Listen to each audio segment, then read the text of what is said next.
Good evening, everyone. Tonight you're watching the late night show on sexual rights. Tonight's topic, we'll be talking about Israel, gay conversion therapy ban bill passed by members of parliament. I'm your host, Atifa, and tonight our guest speakers will be Faina and Shaira. Our overarching topic will cover gender justice and religious fundamentalism.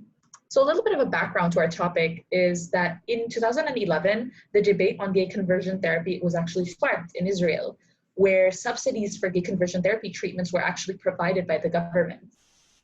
Moreover, the Israeli Psychological Association also published an article legitimizing conversion treatments. And then in 2019, the education minister was actually in favor of the therapy, and members of parliament showed a leaning towards the right wing. This was when the big spark happened and pro-LGBT protesters were protesting in Tel Aviv.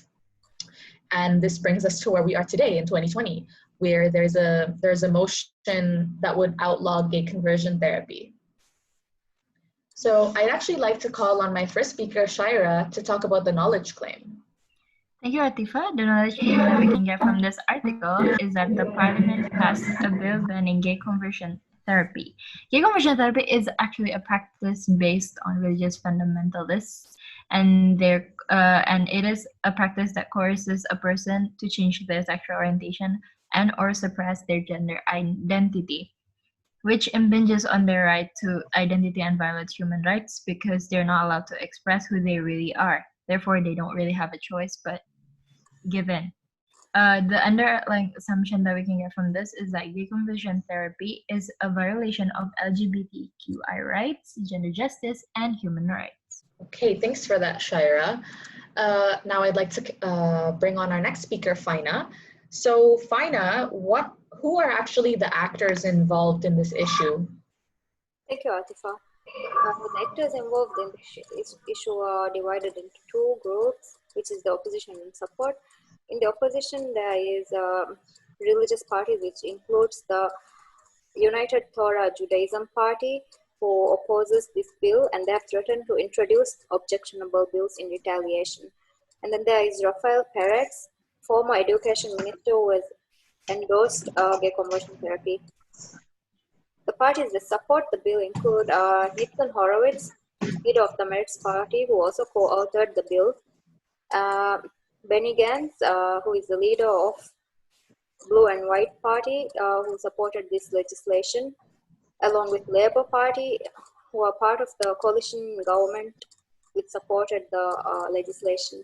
Last but not least, LGBTQI community, who supports this bill as it gives them free choice and security over their identity. Okay, thanks, Faina. So why do people in Israel then still believe in gay conversion therapy if there are already so many research articles basically denouncing the practice? Could I get Shaira's take on this, perhaps? It is because of heteronormative thinking, which is the thinking that the norm is supposed to be heterosexuals. And it is based on religious fundamentalism that is still practiced in Orthodox circles. And nevertheless, it is imperative that the state conducts awareness programs to educate the community on the harmful effects of gay conversion therapy, along with passing the bill. Okay. So I know that there are a lot of international agreements that are not ratified or are not legally binding, such as the ICPD Program of Action and the Jakarta Principles. So what about making a ban on gay conversion therapy that is a legally binding international agreement? What do you think about this, Faina? I don't think it's possible to make gay conversion therapy a legally binding international agreement.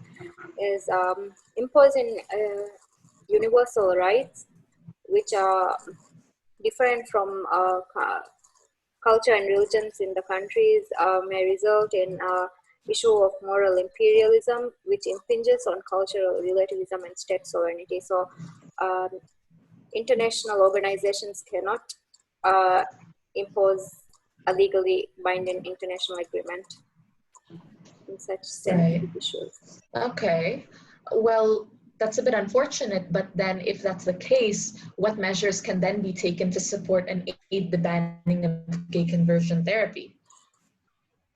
Measures that can be taken is like public support, especially by a celebrity or big people on social media to share awareness and use the media to our advantage and make it a safe space for everybody.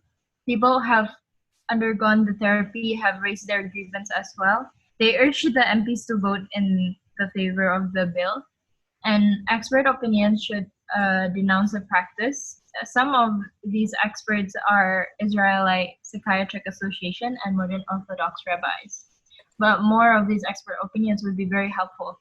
Also, psychosocial support, such as a helpline, is also nice. It has been established, but it would be better if it is established all around the world. Okay, thanks, Shaira. Those are all really helpful tips. I'd like to thank my speakers for tonight, Faina and Shaira, and I'd like to thank all of you for watching our late night show. Bye.